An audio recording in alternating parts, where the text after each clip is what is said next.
Ain't no stopping me, no! You can't rock with me, no stopping. You can't rock with me, no stopping. You can't rock with me, good dropping. Ain't no stopping me, no! You can't rock with me, no stopping. You can't rock with me, no stopping. You can't rock with me, good dropping. Ain't no stopping me, no! Going for it all, just trying to be the best. Feel me breaking out, nothing more, nothing less. Wanna be known, want the respect. Throw me anything, I'll pass that test. Believing in yourself, man, changes everything. Yeah, I want it all, I'm taking the brass ring. Call me underdog, you can call me anything. I got a lot of blessings, that's what faith brings. You can't rock with me, no stop. You can't rock with me, no stop. You can't rock with me. Ain't no stopping me, no! I'm back. Once again, your boy RKO2582 back to doing what he does best. Giving your WWE Raw reviews for the week, and this is the first WWE Raw review for 2013. Oh man, got a lot to cover here, so let's not waste any time and get this Raw review underway. Alright, so Raw kicks off with, of course, you love him, you hate him, John Cena. And pretty much he was talking about his Craptacular 2012, and he was getting pretty much setting the night off, in which the announcer has already done, like with the Punk Ryback TLC match. The winner for the W title is going up against the man who I cannot wait to talk about towards the end of this review, the most electrifying man in all of entertainment, The Rock. And then, of course, John Cena was, pandering to the crowd like he usually does. And then, here to show the world, Dolph Ziggler and crew. Yeah, Big E Langston and my baby AJ. And then, of course, Dolph Ziggler like, nobody wants to see you, Cena. Everybody wants to see Dolph Ziggler. And then, AJ got some time on the mic. She was all like getting her rage out. And then, John Cena was making, like, oh my god, she got 6 straight wins jumping. And she's like, how dare you, John? How dare you? And all that stuff. And then after, his new stuff, and then Doug was like, cut the crap. He's like, let me tell you something. I'm going to be in the Royal Rumble. He said, you're not the only one going in. I am. And then the shocker of this segment was Big E Langston talk. He got to speak, and dare I say he was a little nervous on the mic, and I was surprised. But I think they should have waited on him to talk on the mic. But it is what it is, and it leads up to, because at first I thought Big E Langston was going to face John Cena, which I'm like, what? But it was really Dolph Ziggler versus Cena.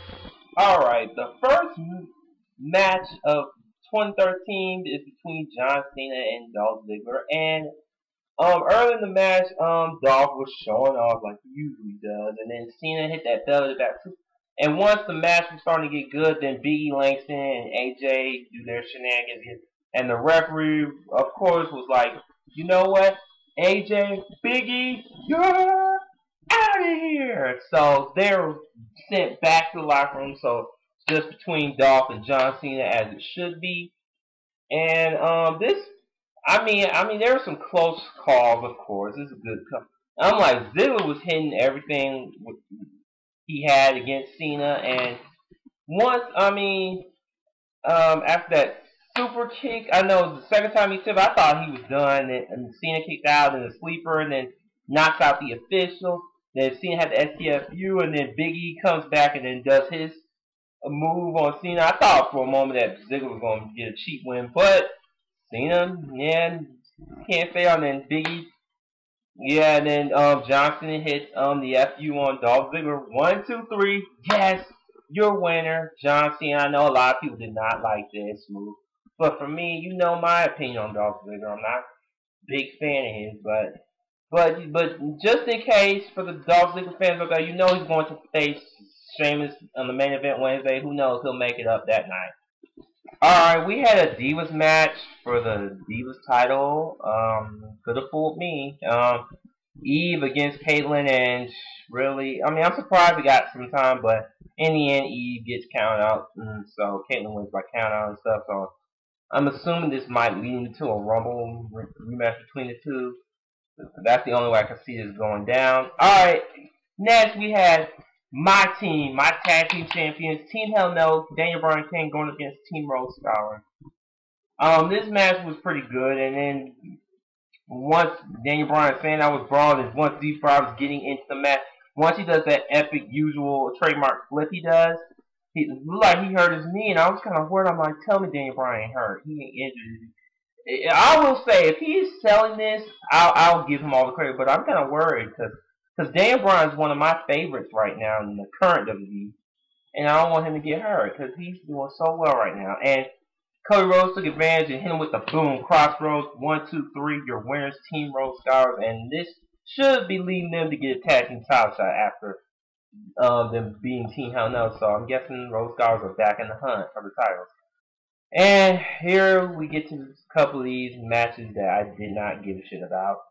Randy Orton against Heath Slater from 3MB, baby. I'm just gonna say it's Randy Orton RKO. He wins the match, but he RKO's the rest of them suckers. Yeah, your new Intercontinental Champion, Wade Barrett, went up against Santino Marella. How in the blue hell you go from Kofi Kingston to Santino Marella? And yes, the only good thing about this was getting to see Ricky the Dragon Steamboat. I mean, even though he sadly had to be in the Meatballs corner. And Wade Barrett wins with the bullhammer, which I don't like this move, like everybody else. Yeah, 1, 2, 3, you're your winner, Barrett.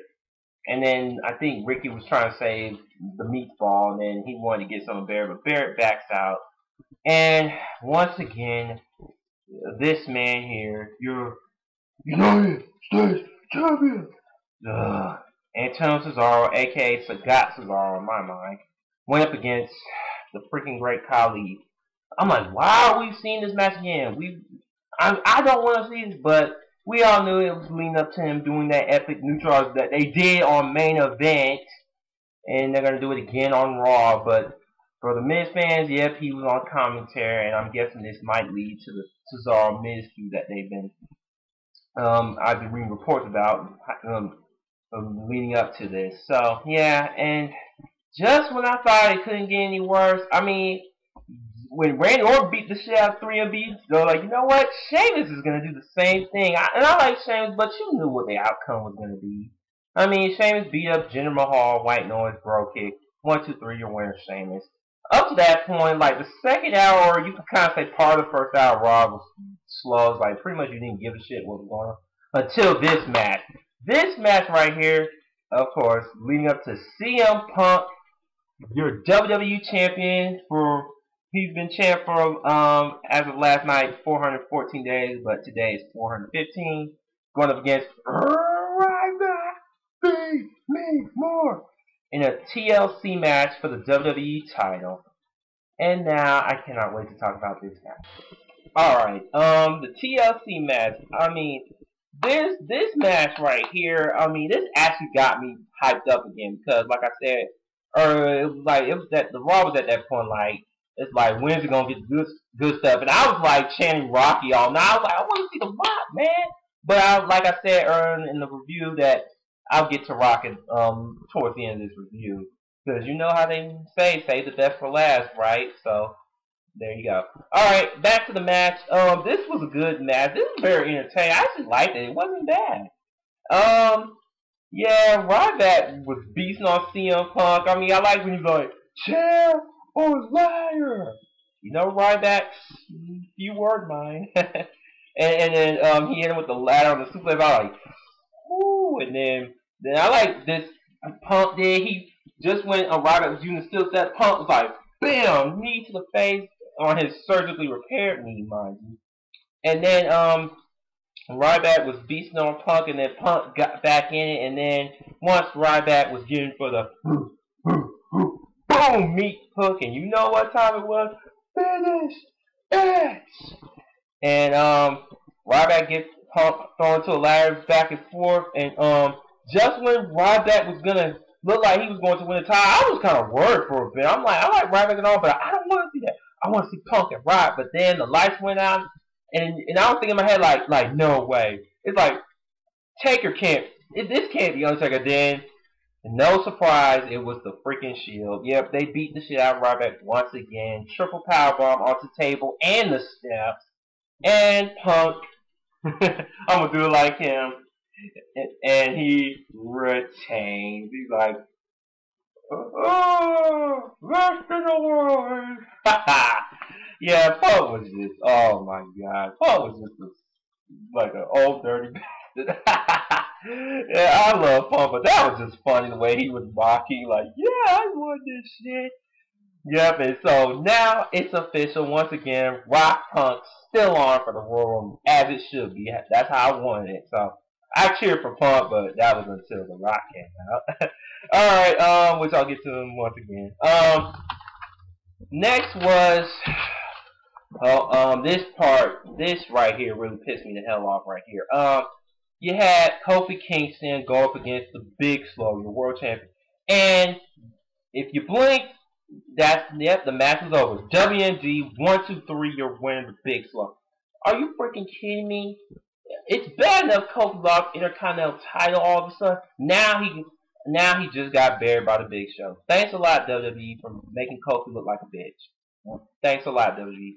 All I'm gonna say is that if they not do something to make Kofi somebody heel turn, Rumble win, I don't give a damn at this point. They need to do something to him quick. Or like I said before, I'm gonna be one pissed off Kofi fan. Cause I know Kofi has something in him, but they just gotta find it. Alright. Ran over. Back to CM Punk. So CM Punk gets back in the ring and he's like, I'm gonna teach you all what the pipe bomb really means. It's my honesty. And then he's like, you know what, June of 2011, that's when I laid the pipe bomb on everybody. And he talked about fast forwarding up to now.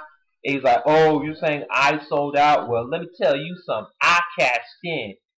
And he's like, oh, you like me turning my back on the people? Those are lies, lies, and lies. And then he starts the name drops. He's all like, oh, it's like with John Cena, he keeps getting title shot after title shot after title shot. And he's like, Daniel Bryan, this submission specialist has to be dumbed down to these catchphrases and stuff just to get the people to like him.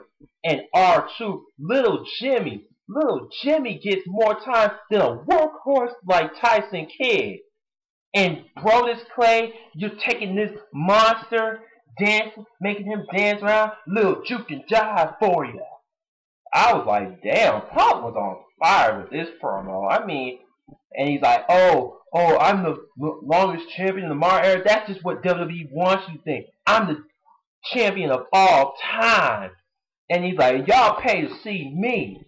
And then he's like, and then they were going to go to commercial break. I'm like, tell me they're not really going to go to commercial break and stuff. I was thinking at that moment, I thought the Rock was going to come out. They actually went on commercial break, which I really hated because they could have kept going for this. And then just so we could see a Burger King commercial. Come on, really? And then it comes back. And then I like when he says, like, you're only commercial when I say it goes on commercial. And then, yeah, he's like, 414 days. He's like, in your face, jerks. Saying, I've been the long champ. He's been talking, and then finally, this man appeared. The electricity is in the air. It's all around us. Can you feel it? I can feel it. Can you taste it? Yeah. I can taste it too. Can you Smell it. If you smell it, yes, the man, the great one himself, finally, The Rock, returns that I've been waiting all night long for, man. And he's like, Rock's like, I heard everything. He's like, let me tell you something, Punk, straight up, you're delusional as they come. I was like, wow. He's like, okay. He's like, 414 days as you WWE champion, that's incredible. That's all good. But let me tell you something, Jack. He said, the 414 is the number you shouldn't be worried about. It's the number 20. 20 days, yep, and counting towards the Royal Rumble. All I have to say to you, time's up. Yep, that's all he needed to say. Time's up. And he's like, oh, the people saying, oh, you saying the people? Oh, you don't care about the people? Let me tell you something from The Rock. He said, the people, saying you saying the people don't matter? He said, the people do matter. He said, you think the people, you don't care about the people? Let me tell you something. He said, the people turned on you. And he's like, oh, you were talking about change. You were talking about revolution. He's like, you couldn't do that. And this line right here with the ice cream, this is funny. He's like, oh, you couldn't provide ice cream with Dairy Queen, Carvel, Cookie Puss, straight up, and the ice cream goes straight up your ass. I was like, woo. The Rock was pretty funny in this. And then, oh, he's like, I'm about to chant some that's gonna be very special. Said, this is gonna follow you for the rest of your life. He said, they're not gonna chant respect. They're not gonna chant best in the world. We're gonna chant Cookie Puss. Cookie Puss. And then Cookie Puss chants. Oh wow, John Cena with Fruity Pebbles and now CM Punk with Cookie Puss. Bravo, Rock. And I hope Punk gets something out of this because John Cena's looking at Fruity Pebbles this line as of late, if you didn't know from reading reports. So I hope Punk gets something after this. But he's like, and then Punk's like, go ahead, pander to him like little puppies you are. He's like, I did that to y'all when I was getting y'all chance for ice cream bars. And he's like, and The Rock saying the people already won. And he's like, the WWE title. He said, he was like, I came back for three things. One is for the people to entertain them. Two, to stop you, CM Punk. And three, after over 10 long years, I want to be WWE champion one more time. And then Punk's all like, oh, you're in the kiddie zone, right? Well, congratulations getting out of that. He's like, I'm in the big league. I'm about to swing for the fence. And then Punk said this line saying, your arms are too short, like to box with God. I was like Punk didn't go there. He went there, folks. He went there. And then The Rock's like, let me tell you something. He said, you like get your right side, like don't look at your cookie puss or nothing. He said, get your butt cheeks and you some Milky Way, Snickers, all that stuff. He's like, Almond Joy, unlike Almond Joy has nuts. I was like, woo. And then he's like, and then he's like, and then finally The Rock, bam, rock bottom CM Punk's cookie puss behind down and woo, and it's like, yep, that was payback for Raw 1000 if you already didn't know. And I enjoyed this. You could say like up to this point Raw wasn't doing it, but other than the Punk Ryback match and the Rock Punk promo segment together, that was magic in my eyes. That was magic. And after this, I hope they do more like that. I hope so. If this is what we're expecting from Rock and Punk, I hope they continue this, which they will. And I have to say, well, Raw overall it wasn't a bad show. But I mean, there were some things, like the most stuff was, like I didn't give a shit about, but really, this right here saved the show, hands down. In the argument between Punk and Rock, who won, I may have to give this to Punk since he was in the head, since he had a head start. But The Rock still held his own, though. Still, I mean, it was really hard, but I'll just give it to Punk just because he had a slight head start. But I cannot wait for Smackdown this Friday because, of course, The Rock returns home on the show that he was named after him. And it's back home in Miami, which I can't wait. This is like the first Smackdown in a long, long time that I've never been more excited about. So, once again, I cannot wait to watch Smackdown this Friday. And this is your boy, RKO2582, done with my Raw review for January 8th, 2013. And AJ Lee fanboy, signing off. Take care.